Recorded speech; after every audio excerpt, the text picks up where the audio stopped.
Bab 45. Pada akhirnya, dia tetap mati di tangannya. Saat dia memberi obatnya, dia tidak sengaja meminumnya dan diracun sampai mati. Hanya saja dia tahu bahwa dia mempunyai keinginan mati. Selama bertahun-tahun, setiap makanan yang dia makan telah diracuni. Dia telah meminum penawarnya sebelumnya. Namun, tubuhnya telah dirusak oleh jenis racun aneh yang tak terhitung jumlahnya. Dia menunggu saat kecerobohannya, sehingga dia akan mati. Kaisar Liang meninggal di tangan wanita yang paling dicintainya. Meski telah menjaganya sepanjang hidupnya, dia bukanlah tandingan kegigihan dan kesabarannya. Namun, dia tidak tega membunuhnya, meninggalkan keputusan terakhir untuk mengusirnya keluar istana, dan tidak pernah turun tangan lagi. Orang luar hanya mengetahui tentang cinta mendalam antara raja dan ratunya. Mereka tidak tahu bahwa kaisar hanya ingin melindungi putra satu-satunya sebelum dia meninggal. Sayangnya, rahasia ini masih diberitahukan kepada Zhang Ziyu oleh saudara perempuannya. Setelah upaya pembunuhan Zhang Ziming yang gagal terhadap Xiao Qie, dia membawa janda permaisuri keluar dari kuil dan menyelinapkannya ke istana, menggunakannya untuk membunuh momen kemakmuran Xiao Qie dan kekaisaran Liang. Janda permaisuri Yao juga bunuh diri setelah mendengar kematian Xiao Qie. Chu Qiao tidak tahu bagaimana perasaannya saat itu. Apakah itu perasaan gembira dan tertutup setelah akhirnya membalas dendam? Atau apakah itu perasaan tidak berdaya dan menyesal karena telah melakukan kesalahan besar? Dia adalah wanita yang keras kepala dan ekstrim.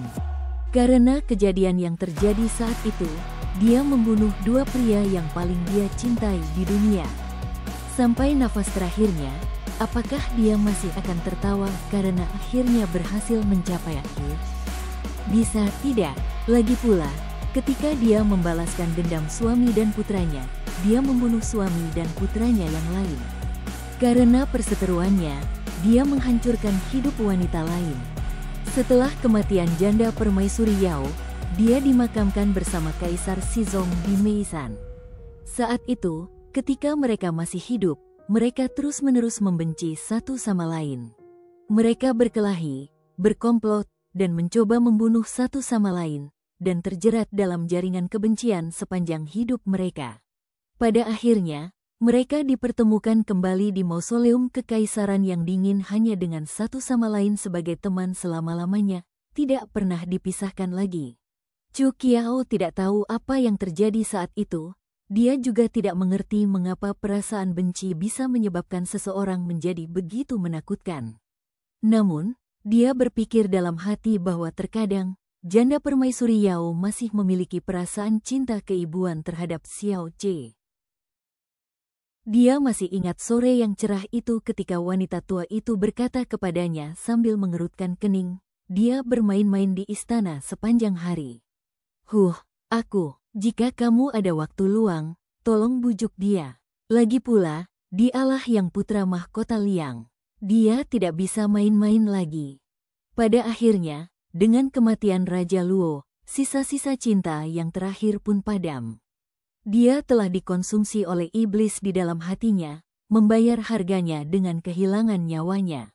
Suara gemerisik mulai bergema. Jendela didorong terbuka sedikit oleh angin, menyebabkan tirai bergoyang dan membangunkan Chu Qiao dari pemikirannya yang mendalam. Dia berbalik untuk melihat bahwa Yuan Yue telah bangun dan sedang bersandar di sisi tempat tidur. Dia berpakaian putih dan tampak segar kembali. Ekspresi dingin yang biasa di wajahnya digantikan oleh kedamaian dan kehangatan. Saat dia melihatnya berbalik, dia melambaikan tangannya untuk memberi isyarat agar dia datang ke arahnya. Dia berjalan mendekat dan menuangkan secangkir teh untuknya sambil bertanya, "Apakah kamu tidur nyenyak?" "Ya," jawabnya sambil menyesap teh. "Jika seseorang tidak menyelinap ke kamarku untuk menghela nafas, aku akan tidur lebih nyenyak." Chu Qiao tersipu saat dia menatapnya. "Apakah kamu lapar?" Dia mengangguk dan berkata, "Sedikit saja sekarang. Aku jauh lebih baik sekarang." Chu Qiao berdiri dan berkata, "Kamu sudah tertidur selama 1 hari 1 malam. tentu saja kamu lapar. Aku menyuruh dapur menyiapkan makanan untukmu. Tidak perlu. Yuan Yue mengulurkan tangannya untuk memegang tangannya, membimbingnya untuk duduk di sampingnya di tempat tidur. Temani aku sebentar. Chu Qiao tersenyum sambil menurutinya. Kamu sudah lama linglung. Apa yang baru saja kamu pikirkan? Yuan Yue memegang tangannya dan berkata dengan wajar. Chu Qiao menggelengkan kepalanya dan menjawab, beberapa hal lama yang tidak penting. Yuan Yue tersenyum sambil bersandar di depan tempat tidur dan memandangnya dari sisi matanya. Lagi pula aku tidak ada urusan. Mari kita dengarkan pikiranmu. Chu Qiao tersipu sekali lagi dan berusaha menghindari topik itu. Sudah kubilang itu tidak penting. Tidak banyak yang perlu dikatakan. Oh, Yuan Yue menjawab dengan nada berlebihan. Apakah tidak banyak yang perlu dikatakan? Saat Chu Qiao hendak berbicara, Yuan Yue tiba-tiba mencondongkan tubuh ke depan dan menempelkan bibirnya ke bibir wanita itu. Dia mulai merasakan sensasi panas saat tangan yang melingkari pinggangnya mengencangkan cengkeramannya. Bibirnya yang dingin mulai menghangat saat lidahnya masuk ke mulutnya. Dia menyipitkan matanya dan menatapnya dengan tatapan yang dalam. Yuan Yue tiba-tiba menggendongnya dan mendorongnya ke tempat tidur dengan dia di atas. Chu Qiao berseru kaget, tapi suaranya tenggelam. Itulah pelajaranmu untuk tidak patuh. Chu Qiao menatapnya dan mengusapkan tangannya ke bibirnya yang sedikit bengkak. Itukah caramu menghukum? Tidak seluruhnya. Yuan Yue tertawa ketika suaranya membawa nada arogansi. Dia mendongak dan melanjutkan, ada hal lain yang lebih intens. Apakah kamu ingin mencobanya? Chu Qiao menyipitkan matanya dan menatap pria sombong di depannya. Dia mencondongkan tubuh ke depan dan menatapnya dengan menggoda. Yuan Yue tercengang. Sebelum dia sempat menjawab, dia menggigit area sekitar dagunya dengan paksa. Yuan Yue mendengus dan menggunakan tangannya untuk meraba area di sekitar dagunya. Meski tidak ada darah, sederet bekas giginya masih tertinggal di sana. Jangan kira aku takut padamu. Chu Qiao mengayunkan tinjunya sebagai pembangkangan saat dia menyatakan dengan arogan. Yuan Yue menjentikkan pergelangan tangannya dan menjawab, gadis terkutuk. Kamu menjadi lebih liar beberapa tahun terakhir ini. Sepertinya aku harus memberimu pelajaran kalau begitu. Saat dia hendak menyerang, Chu Qiao melompat dari genggamannya dan berlari menuju pintu. Apakah aku bodoh? Dia melanjutkan untuk membuka pintu. Ayo, Jingjing dan yang lainnya terjatuh ke belakang ke dalam ruangan. Ketika mereka bergegas berdiri, mereka tersipu dan melambai dengan canggung kepada mereka berdua. Chu Qiao tersipu ketika dia melihat ke arah Jingjing dan Pingan dengan kerutan di wajahnya. Yue Qi juga berada di belakang mereka. Dia berteriak, Yue Qi, kamu mengikuti omong kosong mereka.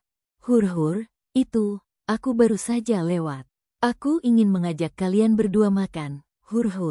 Yue Qi berdiri dan mencoba menyatakan dirinya tidak bersalah, mengangguk sambil berjalan ke arah luar ruangan. Lanjutkan. Dia berlari keluar ruangan setelah menyelesaikan kata-katanya, meninggalkan pesan perpisahan, guru. Lakukanlah. Jingjing berlari dengan tatapan kurang ajar dan berseru dengan manis, kakak ipar. Suasana hati Yuan Yue cerah. Dia mengeluarkan belati kecil yang diukir indah dengan beberapa batu rubi merah diukir di atasnya, dan memberi penghargaan kepada Jingjing atas usahanya. Saat Pingan melihat pemandangan di depannya, dia mengikutinya. Karena Yuan Yue tidak punya hadiah apapun, dia berjanji akan memberinya kuda yang bagus begitu mereka kembali ke Zhenhuang. Mereka berdua kemudian meneriakkan 3 kali, hidup kakak ipar. Mata Chu Qiao berkaca-kaca karena marah ketika dia menyadari bahwa taktik penyuapan Yuan Yue dilakukan dengan baik, tidak seperti karakter biasanya. Makan malam disiapkan dalam waktu singkat. Saat mereka berada di luar ruangan, dan ada anak-anak kecil yang hadir, sebuah pesta santai telah disiapkan. Semua orang duduk di meja bersama. Yue Qi dan yang lainnya sedikit pendiam, sementara Jingjing, Pingan, dan Meixiang tampak bersemangat. He Xiao, setelah mengenal Yue Qi dan yang lainnya selama beberapa hari terakhir, juga bersemangat. Suasananya menyenangkan. Matahari terbenam saat mereka selesai makan. Yue Qi menjelaskan bahwa mereka berada di punggung Bukit Chang, dan mereka akan mencapai Kabupaten Hu dalam 2 hari. Chu Qiao menyadari bahwa mereka sedang mendekati Zhenhuang. Angin malam sangat kencang. Chu Qiao duduk di bagian belakang perahu sambil menyaksikan matahari terbenam mewarnai sungai menjadi merah. Waktu berlalu dalam sekejap. Dia telah menghabiskan 14 tahun di sini. Kehidupan masa lalunya terlintas di hadapannya seperti mimpi. Dia memikirkan fakta bahwa dia telah terlahir kembali di kehidupan ini setelah dia meninggal di kehidupan sebelumnya.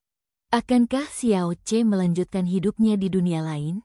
Bagaimana dengan Tuan Wu dan Nyonya Yu, Huan Huan dan Xiao He? Akankah mereka tetap bertemu dan mengingat satu sama lain bahkan setelah mereka meninggal? Dia duduk di sana sambil berpikir keras. Dia mendongak ke arah matahari, sepertinya melihat Xiao Ce menatapnya dengan mata menyipit dan berkata, "Makan lebih banyak daging. Bentuk tubuhmu tidak diinginkan." "Apa yang kamu pikirkan?" Suara Yuan Yue tiba-tiba terdengar dari belakangnya. Chu Qiao berbalik dan menatapnya. Dia berpakaian ungu, dengan beberapa kata dan pola pada pakaiannya. Pakaian yang terlihat normal terlihat berbeda pada dirinya, memproyeksikan aura unik yang hanya bisa dia kenakan. Chu Qiao menatapnya dengan mata terbelalak. Yuan Yue mengerutkan kening dan berkata dengan sedikit gelisah, "Apa yang kamu lihat?" "Kamu seperti orang bodoh." Saat dia menyelesaikan kalimatnya, dia duduk di sampingnya. Saat ombak terbentuk di sekitar perahu, burung-burung terbang melintasi langit merah. Angin bertiup di lengan baju mereka, menyebabkan mereka beterbangan di udara seperti kupu-kupu. "Singer, kenapa kamu mengubah namamu menjadi Chu Qiao?" Yuan Yue bertanya. Chu Qiao berbalik dan menjawab, "Karena aku bukan Jing Yue. Nama asliku adalah Chu Qiao. Aku sudah meninggal sebelumnya. Setelah itu, bagaimana aku mengatakannya? Seperti yang kalian semua nyatakan, jiwaku mengambil tempatnya di tubuh Jing Yue. Setelah aku melarikan diri, aku mengganti namaku kembali." Yuan Yue tidak mengira dia akan menjawab seperti ini karena dia tertegun. Setelah beberapa lama, dia bergumam, "Bagaimana kalau pertama kali aku melihatmu? Aku baru saja merasukinya selama beberapa hari. Aku hendak melarikan diri." Yuan Yue mengangguk dan menundukkan kepalanya, sepertinya menggunakan seluruh upayanya untuk memikirkan kredibilitas klaimnya. "Hei, jangan bilang kamu benar-benar percaya ini." Chu Qiao tertegun karena dia mengira kata-katanya tidak masuk akal.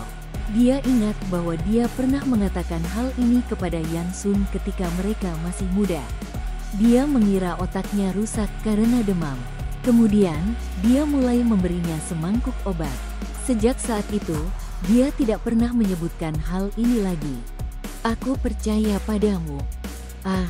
Yuan Yue memandangnya dengan ekspresi aneh di wajahnya saat dia mengerutkan kening. "Kenapa tidak? Aku menyelidiki latar belakangmu sebelumnya. Para pelayan mengatakan bahwa karaktermu telah berubah setelah kamu kembali dari sesi berburu manusia. Kupikir kamu terkejut saat itu. Sekarang setelah aku melihatnya, penjelasanmu lebih masuk akal." Yuan Yue mengangguk dan menerima penjelasannya sambil melanjutkan, "Tidak heran. Aku tidak memiliki kecerdasan atau kekejamanmu ketika aku berumur 7 atau 8 tahun. Itu karena kamu belum berusia 7 atau 8 tahun. Jangan bilang kamu berumur 70 atau 80 tahun ketika kamu meninggal." Chu Qiao tidak dapat memahami logika pria itu dan berkata dengan tidak percaya, Aku berusia 27 tahun. 27? Yuan Yue mengerutkan kening dan berkata dengan sedih, "Itu sudah cukup tua. Apakah kamu sudah menikah? Apakah kamu punya anak?"